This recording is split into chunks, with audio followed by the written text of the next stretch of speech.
Another Dooley Noted Podcast comes to you from the Coach's Podcast Room at Spurrier's Gridiron Grill in Celebration Point.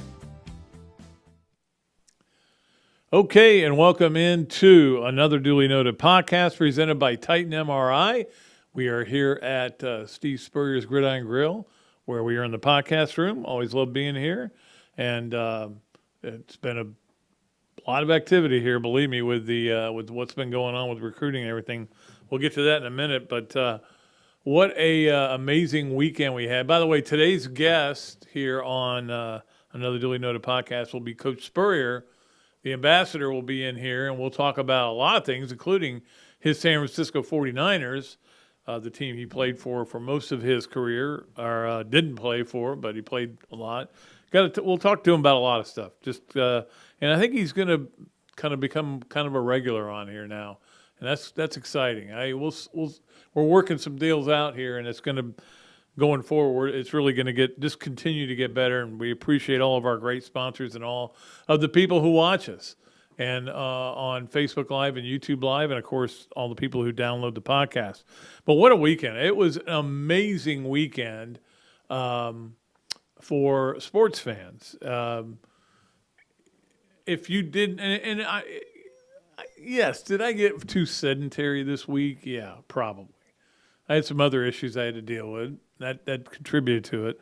But did I watch too much sports? Absolutely. And it extended to everything. Women's basketball, men's basketball, obviously the playoffs, 4 playoff games. You couldn't take your eyes off of any of them. Just an amazing weekend. Almost all the teams I wanted to win won. I was very fortunate in that way. But look, it's a college show mostly, and we will get to the NFL playoffs. I got a lot of thoughts on that, but I do want to talk about the men winning their basketball game on Saturday and what that means, and the women winning their game on Sunday, which was even bigger. But just let's start with the men. Of course, you think you've seen everything, and I'm guessing I might have seen this before, but I can't remember it, where a team scored 3 baskets and a half. There might have been some slowdown games. In fact, I covered a Sun Belt Championship basketball game between, I want to go JU. No, it wasn't JU. I think JU had lost in the semis. But anyway, it was Sun Belt Conference. I think Van Bredekoff was one of the coaches. Butch, not Jan. And it was this was when you could take the air out of the ball, and I think it ended up like 24-16. So I probably did see somebody only score 3 field goals, but in the modern day with a shot clock, that is rare to see. And that's what Vanderbilt did. Certainly, Florida didn't play its best, but it played great defense. They made them take tough shots. But I will say this: Vandy just had a really bad day shooting. Everybody on their team, of course, Scottie Pippen Jr. going 1 for 10. You don't expect that to happen. He didn't play hardly at all. He played 5 minutes in the first half, and then when the second half started, you go, well, they're right in the game, and Florida missed a golden opportunity. I remember going to the second half feeling very uncertain about what was going to happen. But, Florida came out with that 12-0 run. They started making shots, and Vanderbilt just kept missing. But it was still amazing to see that happen. So to go 10 minutes and 47 seconds to end the game, 10:47, that's more than half a half. To go that long without making one shot, one field goal, it just was a really bad night for Vanderbilt. They're not as bad a team as we saw there, but they were bad, and Florida kind of sometimes makes teams look bad. That's the goal of your defense, is to make teams go, man, we played terrible tonight. Yeah, you did. You know why? We were there. So good for Florida. Again, second game without Colin Castleton. It remains a mystery wrapped inside an enigma, inside a puzzle, because he's out indefinitely. That's all we know. And I'm sure that they're not expecting him back soon anytime. And, of course, they don't have any time to waste. They're already had a shoot-around today in Oxford, Mississippi, where they play Ole Miss, a team that's not had a really good year. I think they're at 500 in the not in the SEC, but 500 overall. I watched their game against Mississippi State. They have some really good players. They don't have a lot of them, and Mississippi State beat them and they ended up pulling away from them. So, but they had beaten Mississippi State in Oxford. So, it's a road game with little turnaround. I think both coaches. Don't forget, both teams have little turnaround. I mean, it's not like one team got 4 days off and one team got one. No, they're both dealing with the same thing. The difference is Florida has travel. It's always tiring to travel. Sometimes you kind of get fired up because they are going to then go to Knoxville and play them. They're not even going to come home. So it's almost like being on a extended road trip or an NCAA tournament. Anyway, Florida now all the way up to 34th in the last net that I looked at, which is amazing when you think where they were. And they could go right back there. I know that. I know how sometimes you look at this net stuff and it doesn't make a lot of sense. But one thing that's really helped Florida is teams that they beat have won a bunch of games. Like, for example, just Mississippi State beating Ole Miss last night or Saturday helped Florida because Florida's beaten Mississippi State. Florida hasn't played Ole Miss, so that doesn't count into their equation yet. FSU, what they did, and that game was unbelievable. There were two of the biggest near chokes in the history of sports on Saturday and Sunday. Two of the biggest near chokes. Neither one of them happened. FSU was up 26 and almost blew it. Miami had a shot at the end. I was watching that. It was unbelievable. And then, of course, the Rams game. So, and then the women, my daughter called me. I was on the way home, and she called me. She goes, "Women are tied." I go, "What? Really? Golly, they keep surprising me, and we'll see." So I get home in time to watch second half, and just amazing game. Amazing. Pointer was just incredible for LSU. Scored, what'd she get? 35, I think. And but Florida found a way to win the game. You could see Kelly Ray Finley getting choked up when they interviewed her after the game, talking about her team. There's a bond there. And a lot of people, the funny thing is, a lot of people said, hey, look, well, she was complicit, or not complicit, but enabler for what was happening before, which led to the Cam Newbauer getting fired. And maybe some of the players resented that, and there was a lot of rumors about that. But, look, these players are playing harder than heck for her, and there's definitely a bond there, and it's going to be hard for Scott Strickland not to hire her. She keeps winning like this. I mean, that was a pretty good week when you beat Kentucky and LSU. They beat Kim Mulkey. We all love that. Nobody likes Kim Mulkey here. It's mainly because of Kramer Robertson, who was her son, played baseball for LSU, and we hated him, and they would show Kim Mulkey in the stands 43 times every game. So we didn't like that. But the thing about this basketball team, I haven't seen the new women's rankings. I forgive me for not looking for them, but I haven't seen them yet. But I would think Florida's probably ranked. But what they aren't is very high up in net ranking. They're like 67th, even after that win over the number 11 team in the country. So I don't know. They had such a bad non-conference schedule, was not very strong, and teams that may even look like names. There wasn't like a bunch of Eastern Westerns. But anyway, we'll see. I mean, the way they're going, it's been pretty amazing. And of course, they get a full week off until they play Sunday against South Carolina, the number one team in the country. You beat them. Now you're going to go way up in those net rankings.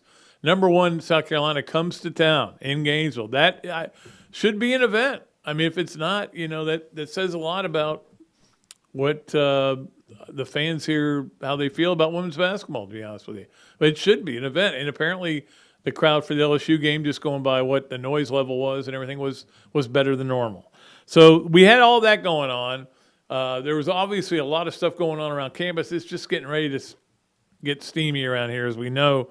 But, of course, the NFL playoffs, and I have to talk about those. Like I said, all four of the teams I was rooting for, and I wasn't rooting that hard for some of them, but you pick a side before every game. I definitely didn't want the Bucs to win again. So that was a stunner. I definitely I was rooting against Aaron Rodgers. I'm tired of that. I'm tired of his drama, you know. So that game was incredible to watch, just incredible. And then of course I was rooting for the Bengals, and I like the Titans too, but I was rooting for the Bengals because I liked a lot of guys in their team that a lot of SEC guys, so I ended up rooting for them. And who else was there? There was another game that ended in a field goal. Anyway, whatever the game was, it was a lot of fun to watch. It was, a lot of people say, the best weekend ever. Now I will say this: the games on Saturday. So Saturday was, I always get confused by it. Saturday was the Cincinnati game against the Titans, and then the Packers and the 49ers. Okay. Those two games weren't great games. They were intense. They were interesting to watch, but there wasn't much offense there. And but they both ended dramatically with walk-off field goals. Then we get to the Rams and the Bucs, and that game was incredible. I mean, that was almost the biggest choke ever. 27-3. And I know Brady brought them back from 28-3, but in the Super Bowl a few years ago. But I don't remember like one running back just fumbling every time he got the ball. But Cam Akers did that, the former FSU running back. Those two fumbles almost killed him, almost cost them the game. And he fumbled another time that they ended up saying he was down. He's coming back from an injury, just started playing again, 2 weeks ago? So maybe that contributed to it. But they kept giving him the ball, and that fumble at the end. So then Brady just was unbelievable. This time it was more that they tried to give him the game. And they were right there. But all of a sudden Stafford hits my man, Cooper Kupp, who should be the MVP. He's the MVP of my fantasy team. That's all I know. But I did not realize how good he was until I started playing fantasy football this year again. I'm going to try to get rid of it next year, but that's okay. But I now know just how great he is, and he was unbelievable. And it was like almost the greatest choke, and yet one of the great wins. You go and beat the Super Bowl champs in their park where they won the Super Bowl. And you go and beat them. Everything goes against you at the end, but somehow you win it. So then you're like, well, that was as good a game as you're ever going to see. And then we get what we get at night, which was incredible, maybe the best playoff game of all time. The last 2 minutes were just ridiculous. Both defenses were gassed. I was driving home again. I don't want to get into it, but I was at the hospital. But everything's fine. Everybody's fine.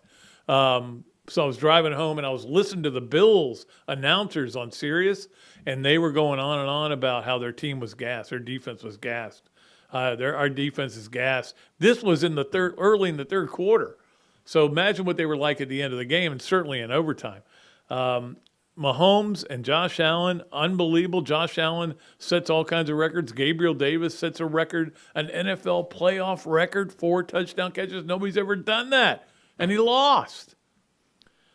Josh Allen threw 9 touchdown passes in the playoffs and is out. Mahomes, incredible, but a lot of people are going to question the coaching decisions, which happens after a loss. Look, I will say this, 13 seconds and you're kicking off, there's no right way to do it. Because whatever you do, if the other team comes back and scores, you're going to be second-guessed. If you squib it and it ends up hitting a lineman and he grabs it and ends up running the ball to the 50-yard line, you're going to be second-guessed. If you pooch kick it and a guy comes around the end and they make some blocks, so you're going to be second-guessed. If you kick it to the end zone, which they did, and it did not work out well and you didn't take any time off the clock, the one thing about a pooch kick or a lob kick or whatever it was, whatever you maybe wanted to do, I would do a line drive kick and just because then they've got to touch the ball. They can't fair catch it. But it takes time off the clock, and instead in 13 seconds they went down, and less time than it took Dak Prescott to go not get a touchdown last week. So, look, that's going to be second guess. The defense they played, I'm never a big fan. I feel about a 3-man rush, but I like that Tony Romo was even criticizing a 4-man rush. He goes, blitz somebody right there. Well, they did blitz somebody in the Bucs-Rams game, and that did not work. Instead, it went the other way. So whatever you do is going to get second-guessed. And now everybody's second-guessing the overtime rules as if they were just invented. Oh, this is a one-time thing this year. What are you talking about? Overtime's been the same way forever.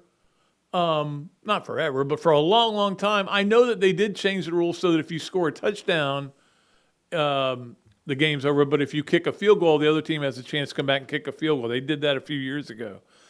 But it's still the coin toss when two defenses are that gassed. I get it.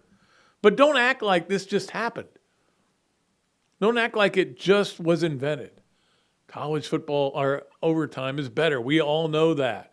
It was better the way the college football had it. I don't like the changes they made, but it's still great. There's a way, there's an answer to everything. Just come talk to me and I'll give it to you. So please don't say, what a great game. Too bad it was ruined by overtime. It didn't ruin overtime for me. Again, I was rooting for the Chiefs. But I had nothing against the Bills. I just really like Mahomes. I really like him. But, man, let me tell you what, the NFL has got to be sitting there going, we're sitting on this pile of money, and it just grew about this much higher because of the ratings that game got. I saw where the Kansas City game in Kansas City, the last part of the game, had a 90. A 90. And the second rated show was PBS show that had a 2. So, but look, everybody was watching that. I mean, everywhere I was, people were talking about it. They just continue to collect, and it's a great gig they've got. That's why they're the king. All right, we got a lot more things to talk about.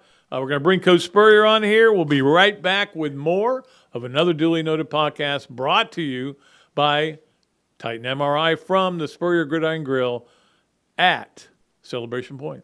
Titan MRI, North Central Florida's premier independent diagnostic testing MRI facility. At Titan MRI, we're focused on you, the patient, having a great customer experience. Our MRI equipment is modern and 75% quieter than any unit in its class.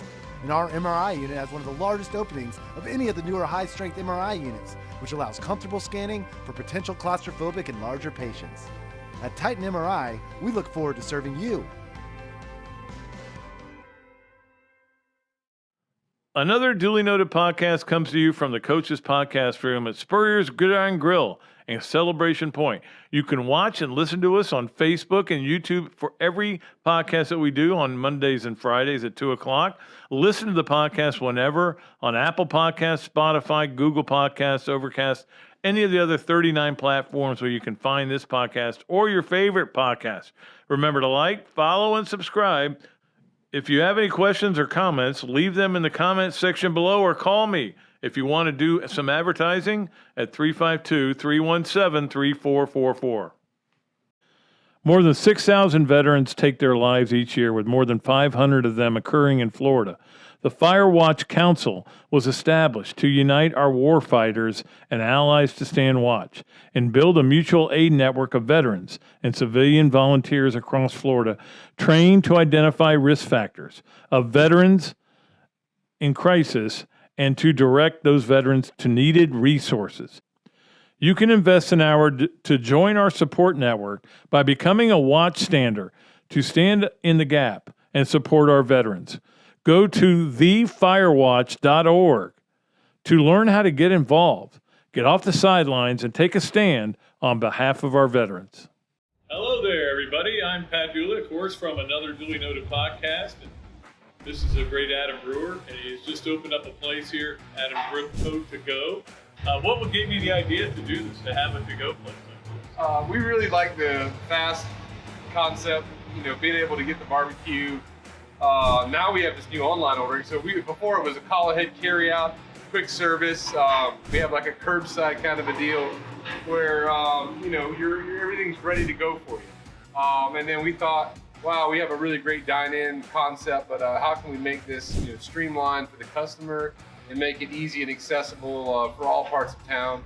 Adam's Rib Co. to go. Come on down and enjoy it.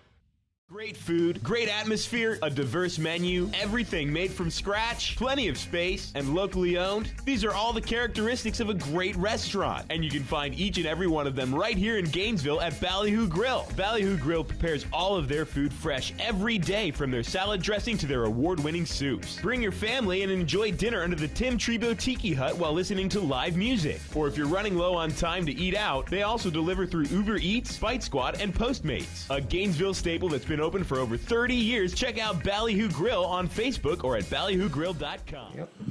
Okay, welcome back to Another Dooley Noted Podcast presented by Titan MRI. Of course, we are at Steve Spurrier's Gridiron Grill, and where things are always hopping, including coaches' shows on Thursday and a lot of recruiting dinners out here too, right? Yeah, Billy Napier's bringing his recruits and the staff out. Seems like almost every Friday night the last few weeks.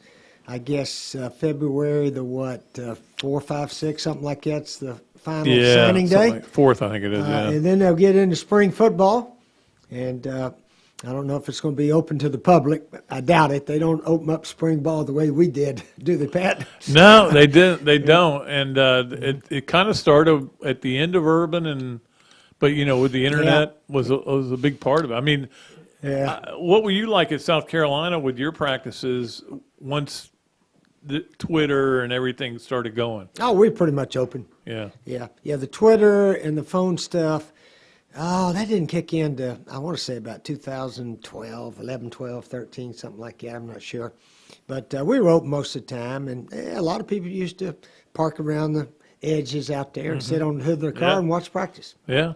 When I was a kid, they used to close practice. I mean, I'm talking about the early 70s, and Robbie and I would drive over from Palaca, we were at junior college, and climb up to the top of the stadium and watch it from over the top of the stadium. That's how big a Gator fans we were. Was the practice field? It was still where Still where it is now? Yeah. Well, it was. They had more of them up here. They did because that whole parking lot was a grass practice field. field. Yeah. Oh, that's what.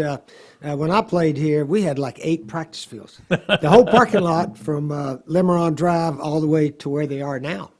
So I mean, we had the varsity, and then we had the B team, and then we had the freshman team. We had 150 guys out there practicing at least that many every day. Yeah. It's amazing how it's changed there. I wanted to talk to you first of all about a little bit about the NFL playoffs, because I know you still are a 49ers fan. That's where you played most of your career, right? 9 out of 10, and then 1 with the Bucks. And I thought for a minute the Bucks may come back and steal that thing from the Rams. The Rams tried to give it away, but then the Bucks they forgot to cover deep. And that guy is so good. You would think you would put 8 guys on him because he's been unbelievable all year. Led the NFL in catches, yards, and touchdowns. Yeah, and yet all 3 left him wide open. Yeah, he called both the last 2 passes, didn't he? Yeah. Well, they left Kelsey open. Kansas City hit him all the time, and so Buffalo did the same thing.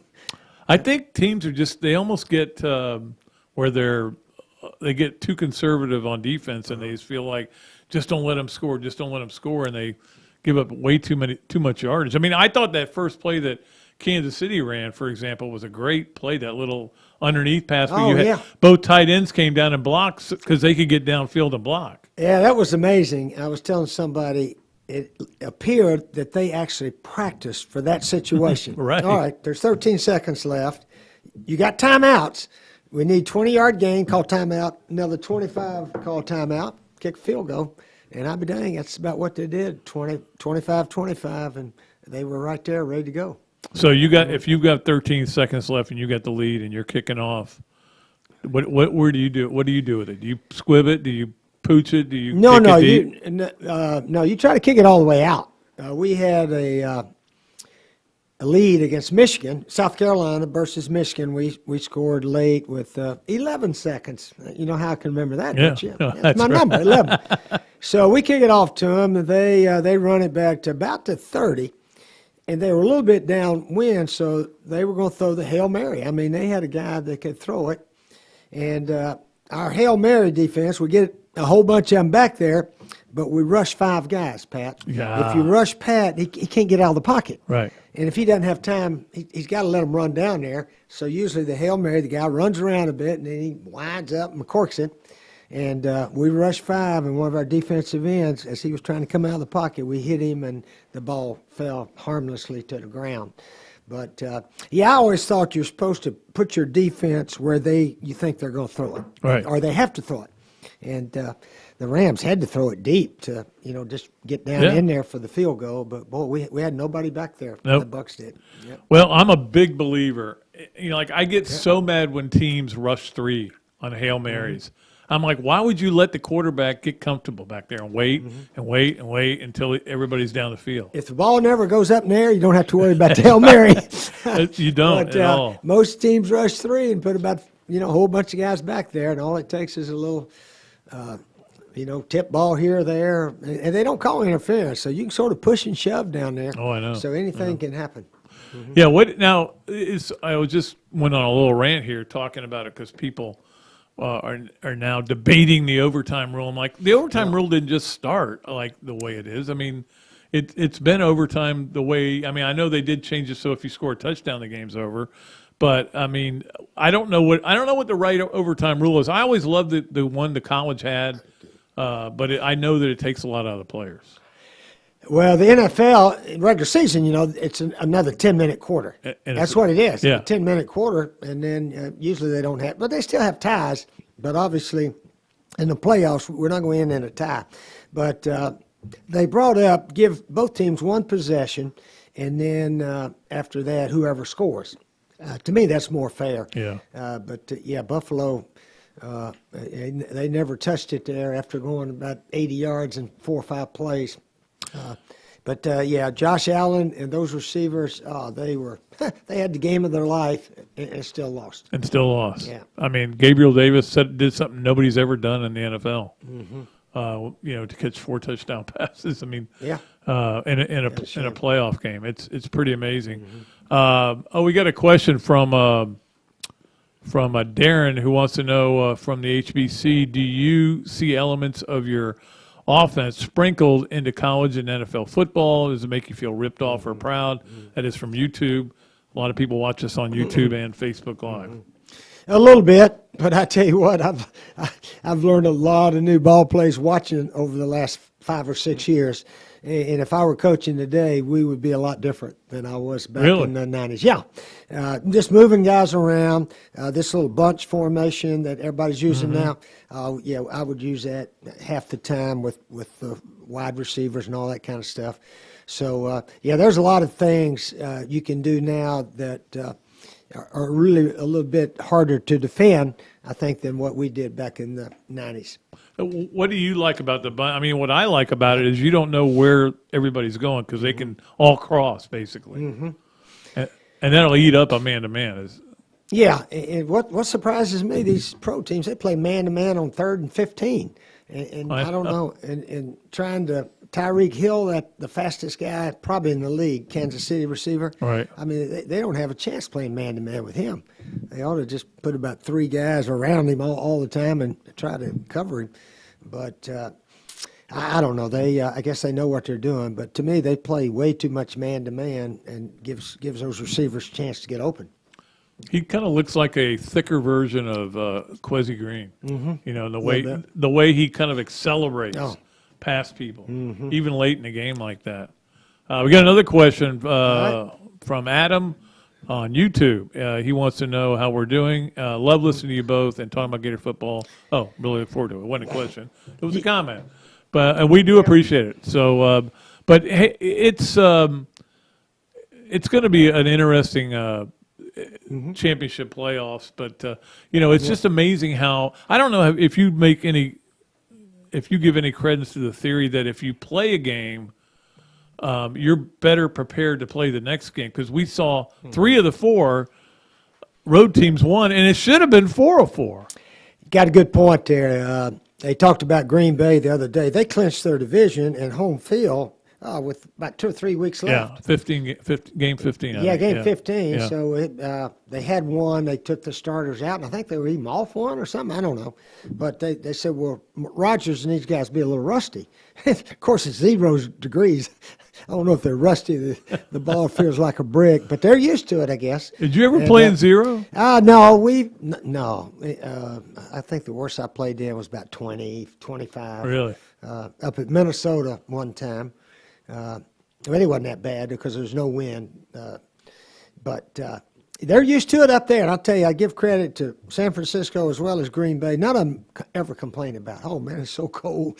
And the fans there all packed in the stadium. So they just go do it. But it has to affect, catching the ball. There was a lot of drops in that game and so forth. But that's I don't know. To me, why don't you go play indoors? So everybody feels good and everybody's going 100 miles an hour. But that's not how they do it.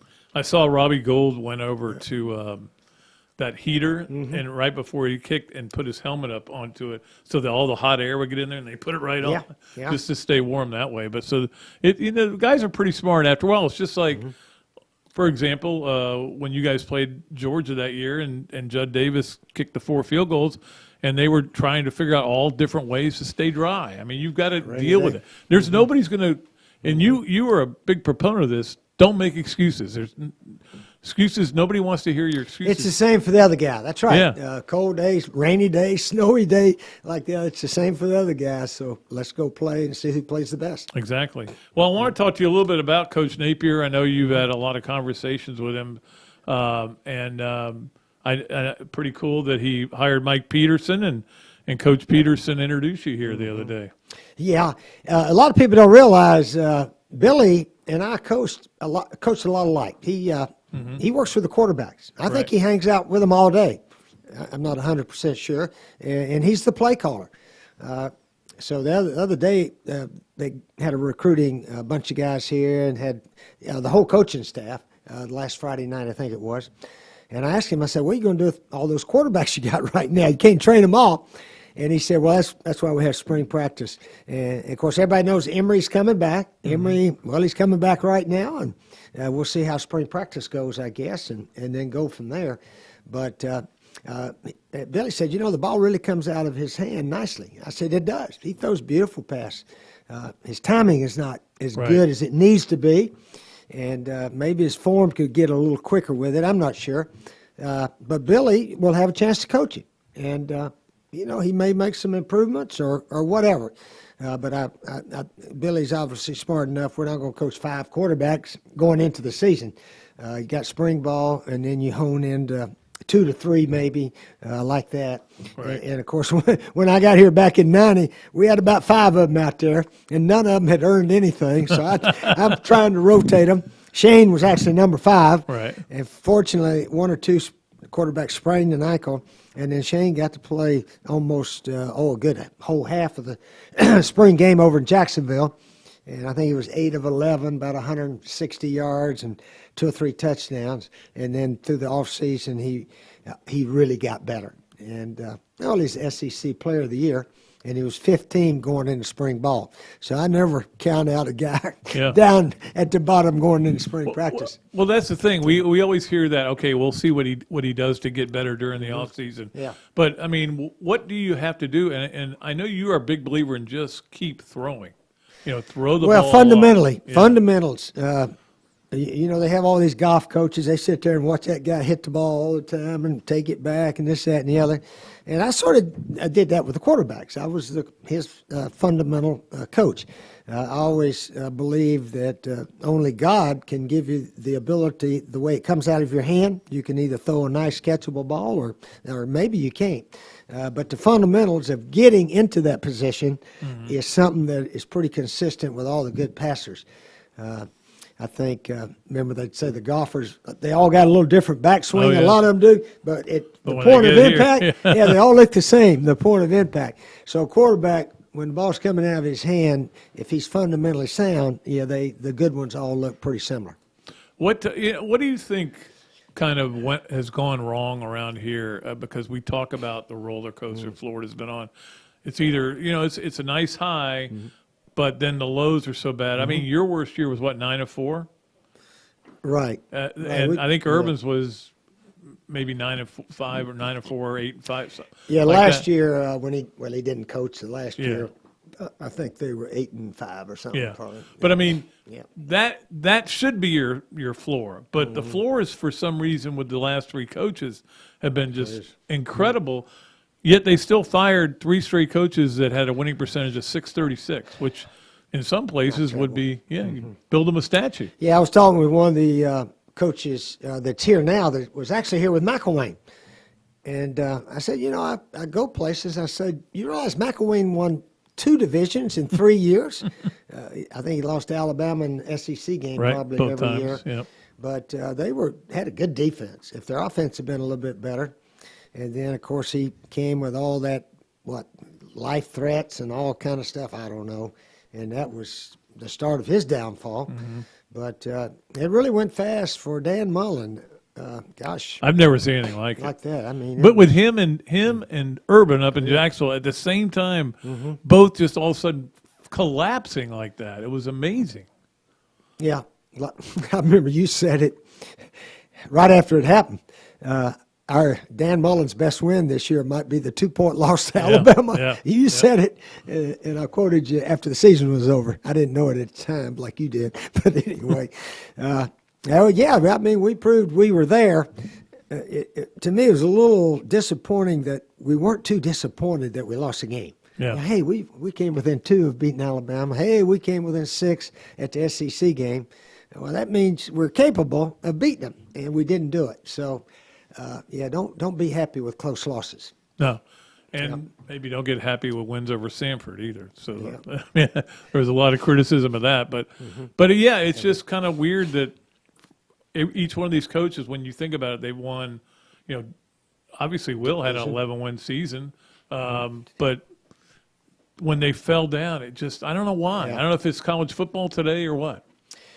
Well, there's a reason. Coach Graves was here 10 years. I was here 12 years. Nobody's been here longer than either one of us. Yeah. So I guess there's some reason there. Well, maybe it's just not for everybody too. I mean, it's a hard job, and it's gotten hard. You made it harder, and so did Urban make it harder. By all the winning that you guys did. What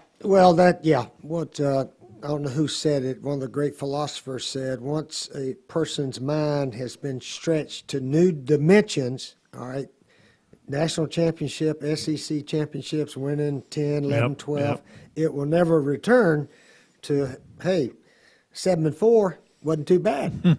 25, 30, wait a minute, 40 years ago. Yeah. 40 years ago. 8-3, 8-4, that ain't all bad.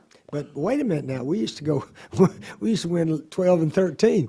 So that's where the minds of all the Gators are, because we've done it in the past.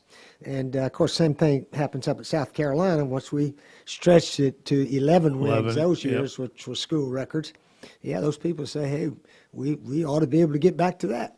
Yeah, and that's something I've talked about a lot, that Gator fans not only had their stretching, that's a great quote, but it got stretched not only by football, but by basketball at that same time in the 06 to 08.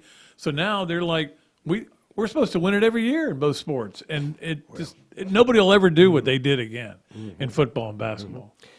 Well, when I left, which obviously look back, I wish I'd stayed because we had a really good team coming back. Well, we had good teams coming back every year because our recruiting was very consistent.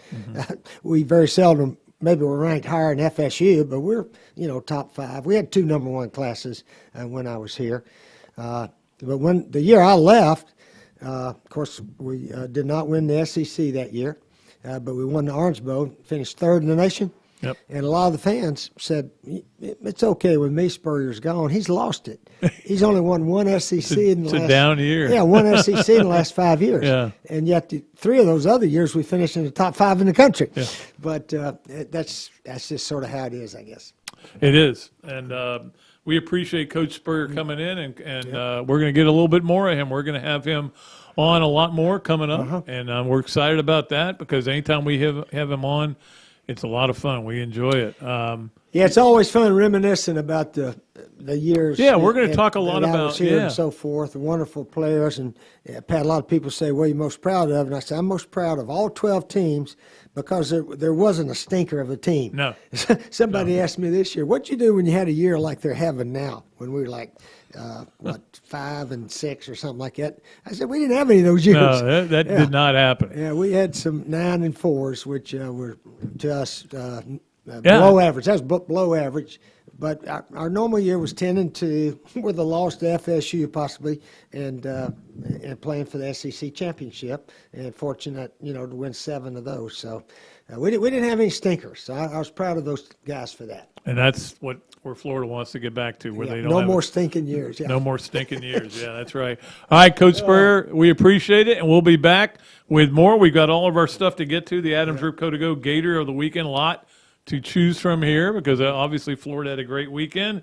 And Leonardo's Quick Picks, Hand Law 3 Things, Alex Wesley Construction 12-pack, Hesser and Kipke spreads. We'll get to all that when we return on Another Dooley Noted Podcast, live from Steve Spurrier's Gridiron Grill, presented by Titan MRI. Titan MRI, North Central Florida's premier independent diagnostic testing MRI facility. At Titan MRI, we're focused on you, the patient, having a great customer experience. Our MRI equipment is modern and 75% quieter than any unit in its class. And our MRI unit has one of the largest openings of any of the newer high-strength MRI units, which allows comfortable scanning for potential claustrophobic and larger patients. At Titan MRI, we look forward to serving you. Another Duly Noted Podcast comes to you from the Coach's Podcast Room at Spurrier's Gridiron Grill and Celebration Point. You can watch and listen to us on Facebook and YouTube for every podcast that we do on Mondays and Fridays at 2 o'clock. Listen to the podcast whenever on Apple Podcasts, Spotify, Google Podcasts, Overcast, any of the other 39 platforms where you can find this podcast or your favorite podcast. Remember to like, follow, and subscribe.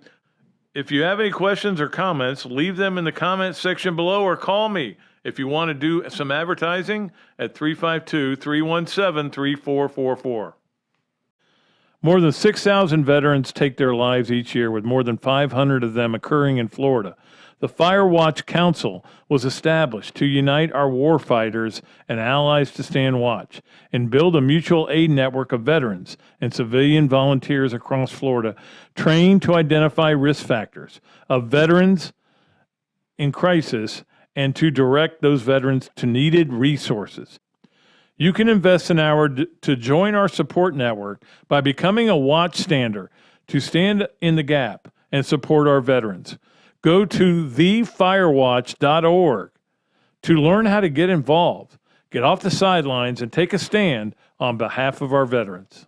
Great food, great atmosphere, a diverse menu, everything made from scratch, plenty of space, and locally owned. These are all the characteristics of a great restaurant, and you can find each and every one of them right here in Gainesville at Ballyhoo Grill. Ballyhoo Grill prepares all of their food fresh every day, from their salad dressing to their award-winning soups. Bring your family and enjoy dinner under the Tim Trebo Tiki Hut while listening to live music. Or if you're running low on time to eat out, they also deliver through Uber Eats, Bite Squad, and Postmates. A Gainesville staple that's been open for over 30 years. Check out Ballyhoo Grill on Facebook or at ballyhoogrill.com. Hello there, everybody. I'm Pat Dooley, of course, from Another Dooley Noted Podcast. And this is a great Adam Brewer, and he's just opened up a place here, Adams Rip Co. to Go. What would give you the idea to do this, to have a to-go place like this? We really like the fast concept, being able to get the barbecue. Now we have this new online ordering. So before it was a call ahead carry out, quick service. We have like a curbside kind of a deal where everything's ready to go for you.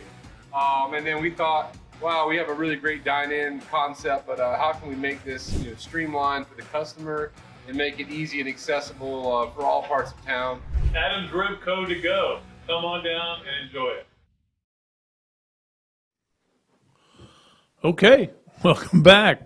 Appreciate Coach Spurrier. And yeah, Coach Spurrier is going to be coming in on Mondays, I think, once we get into February and for a while here on this show and talking about old days and new days. I mean, because he's got strong opinions about everything, as we know, as you heard there. It was great stuff. We appreciate him. All right, it is time for us to do the Hesser and Kipke Monday spreads. We do these every Monday. And, of course, the Monday spreads are brought to you by Hesser and Kipke, a law firm based in Hale Plantation, specializing in employment, workers' comp, and family law. Visit their website, www.hklawfl.com, or call Ken and Jennifer at 352-339-9920. We appreciate Hesser and Kipke, double sponsors, and all the stuff that they do for us. All right, here, I didn't even mention that much about Florida and Ole Miss tonight, but here's the spread on that game. Florida is actually a 4.5-point favorite on the road to beat Ole Miss, and that's because Ole Miss's record isn't very good, and they've had some bad losses. They've had some good wins, but they've had some bad losses.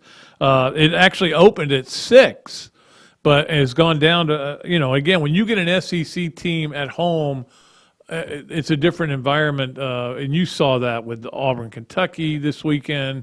You saw it with the Tennessee LSU game. There were so many games where, and it was fun watching. There was a lot of SEC basketball. I watched parts of almost every game. So you can get points, 6 points especially on the road. Yeah, I can understand why that line went down. So it's at 4.5 right now. Florida's still favored, and of course, like I said, Florida did exactly what we thought they would do, but what we hoped they wouldn't early, and what we hoped they would do, and they have done in these last 3 games. Because obviously, when you start out with the schedule they had with Alabama. Oh, Alabama lost again. They're struggling. Oh no, they actually won that. Came back and won that game. That was a good game. I thought they were going to lose. So you start off with Alabama, and then you play obviously LSU and Auburn. I mean, those 3 teams are all great teams. Now LSU's struggling right now, and I understand that. Florida could have won that game if Florida doesn't miss all those shots. And look, they were a flawed team, very flawed. They're still a flawed team. They're better though. So anyway, Florida is a 4.5-point favorite. Here are the early lines on the 2, obviously, conference championship games. I started to say division, but they're not division. That's all been settled. It's almost sad, even though I'm kind of fired up for both these games, but that Saturday might have been and Sunday might have been one of the great sporting weekends we've had in a long time. We've had some great ones lately, just to watch all those games. But Cincinnati is a 7-point underdog at Kansas City. Not surprising there. The Chiefs obviously very good at home. Cincinnati, I mean, obviously cold weather's not going to bother them. And then San Francisco is a 3.5-point underdog to the Rams. Games in L.A. Don't forget the last time they played, it was in L.A., and the Niners took over the stadium, their fans. Apparently they're restricting sales to Niner fans here or something. I don't know what's going on there. We'll figure it out. So that is the spread there on those 2 games. Some other college basketball games Virginia tonight. Virginia is -5 at against Louisville. Virginia Tech is getting 5 points at North Carolina. North Carolina's a weird team. And Texas Tech getting 7 at Kansas. They had a big win. Bill Self's dad passed away. The next day they played the game. They were way down. They came back, biggest comeback in Kansas history at halftime, and came back to win that game. He was very emotional after that game, so good for him. I mean, I'm not a big fan, but it's okay. All right, so those are our Hesser and Kipke Monday spreads. We appreciate Hesser and Kipke so much. Let's go to the Adams Ribco to go. Gator of the weekend. And I had it picked out, and I know you guys probably think you know who it is, right? And then my daughter said, no. You got to do this. You got to do that. She's getting into women's basketball. She's really like watching the girls play, and was so excited with that win over LSU, which was an unbelievable last quarter of that game. So I said, how about if I split it? Because I got to make Evan McPherson at least co-Gator of the weekend. After those kicks he made, the 4 field goals, including a 52-yarder, to win the game, to walk it off. The guy was special when he was here. I know he missed his last kick at Florida and got some really bad text messages and Twitter what do they call it now when you rip somebody on Twitter? Anyway, not Twitter insults, something else. But anyway, and so turned pro, and it's worked out pretty good for him, hasn't it? But we're also going to include Jordan Merritt from the women's basketball team. You could go with Kiki Smith again, which we did on Monday.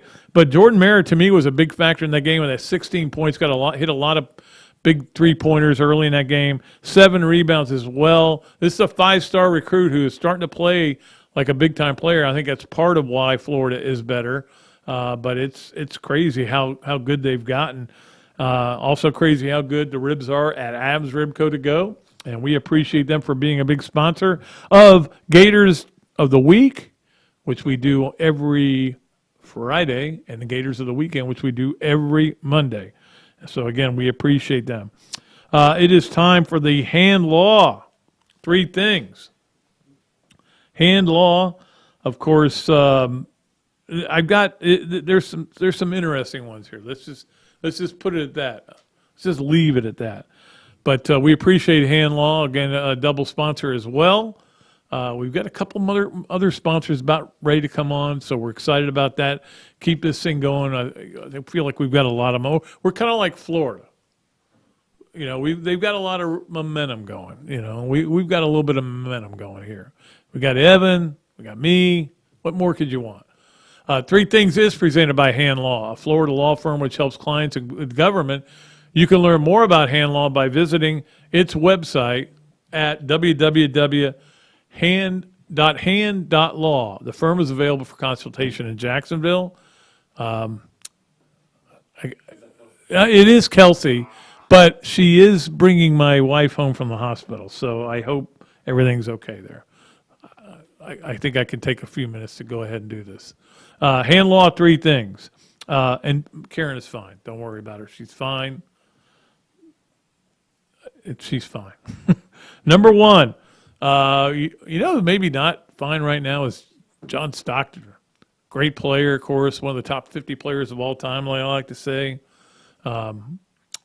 He's an unbelievable player. And, of course, huge Gonzaga fan. I'll be honest with you, I kind of fell in love with Spokane when I was out there. It's a beautiful country. And he was a legend out there then. He's still a legend. And he bought a place right next to the campus, a workout place, and a lot of players work out there. Very popular in the community, one of the legendary people. His jersey hangs from the rafters, that kind of guy, you know. Well, they took his season tickets away because he refuses to wear a mask for the games. It's a rule they put in place, and so he won't do it. And then you read more of this story, and John Stockton is quoted as saying, look, we all know this. It's been documented that over 100 elite athletes have died from the vaccination. And I'm like, what? When did I miss that? Give me one name. I'm sure maybe they're no, what? I just wanted to scream at him. What are you talking about? You should have your season tickets revoked for life for saying things like that. Just because you see it on a website doesn't make it true. But John Stockton, it's a really, there's some bunch of interviews out there with him that are, he may be a little loony. Okay, number 2, the transfer portal update, which we ought to make that a segment, transfer portal update. Today came out that Tyron Hopper is back in the transfer portal. Now, he was in the transfer portal, and then he was out, pulled his name out, and now he's back in it. Nobody understands figure it out, buddy. Whatever you want to do is great. I think you're a really talented kid who can really play football. I think you got a chance to be really good.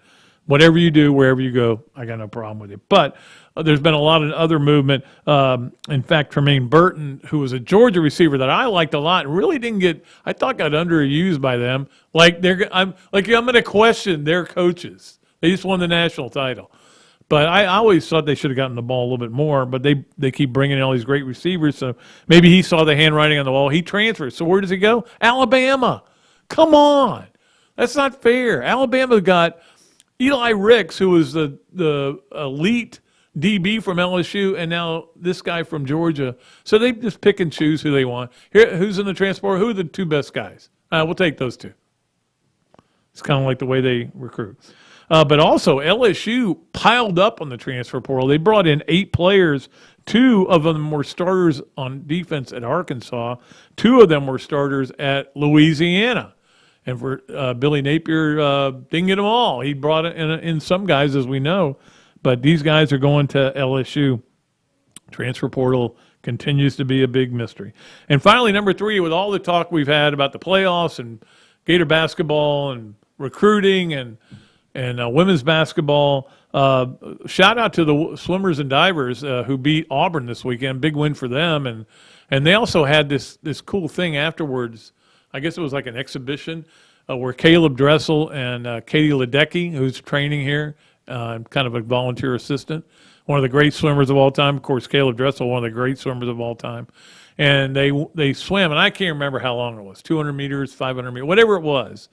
And it seems in a way kind of silly because Caleb Dressel is going to smoke her, and he did by 7 seconds. But you know, I can get it. This is kind of a cool thing, and no problem. So anyway, but the main thing I want to do is I think Talia Bates, daughter of one of our frequent podcast guests, James Bates, has won a couple of events as well. So good for her. So maybe she should have been Gator of the weekend. Then we get James on again. In fact, if we don't do it, we have to do it to get him on. So that is our Hand Law 3 things. We appreciate all of you, and we appreciate Chris Hand over there at Hand Law. It is now time to wrap up the show with our Alex Wesley Construction 12-pack. And today, I'm ranking Florida's opponents for this season, okay? And obviously, number 1, and that, again, this season that's coming up. Number 1 is Georgia. Look, it's not just that Georgia's that big, huge, important game in the division. It's because Georgia's going to be really good again. They'll probably be preseason number 2 or 3, 4, whatever. Doesn't matter. They're going to be really good, you know. I mean, their quarterback's back. I don't think that's why they'll be really good, but he's been through a lot of wars, man. I wouldn't mind having him as my quarterback. But they've got a lot of great players, guys coming back, guys coming in. That is still the toughest game they're going to play. And, again, neutral site and the pressure of that game. Some guys, well, we don't know how Billy Napier's going to handle it, to be honest with you. We've never seen him coach in a game this big as a head coach, the Florida-Georgia game. Number 2 is Texas A&M, of course, at Texas A&M. Florida somehow draws them twice in 3 years on the road.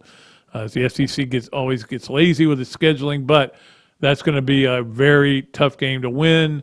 Their quarterback will be back. It's middle of the season. I think it's the 3rd or 4th. It might be the third of the season. Yeah. Or 3rd quarter of the season. That'll be a tough game.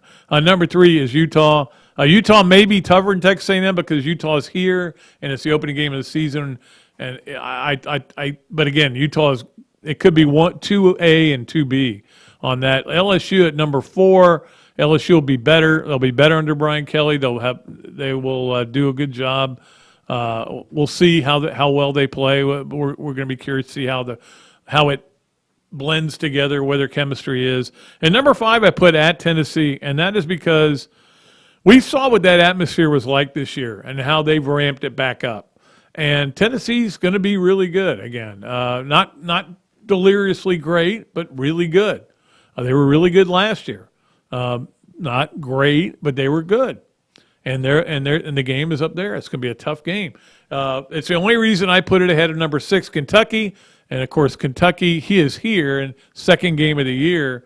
What a tough start for Florida with Utah and Kentucky. Number 7, South Carolina, because South Carolina beat them last year. Beat them bad.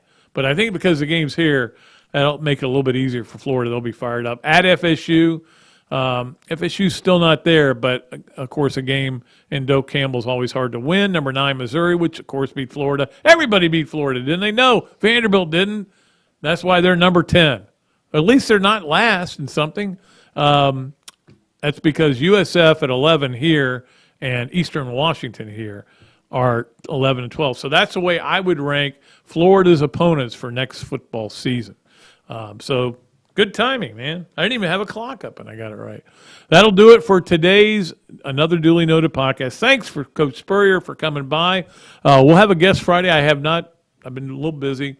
We'll get to it. I'll get it done. Promise. We'll have a good guest on Friday. I know the following Monday, I think Chris Doring's going to join us. And then we're going to start having Coach Spurrier on a lot of Mondays on this show. That'll do it for today's show. And Karen, come home and see you just a little bit, okay, sweetie? All right, we will be back on Friday. Until then, I am Pat Dooley for Evan, saying so long from the Sunshine State.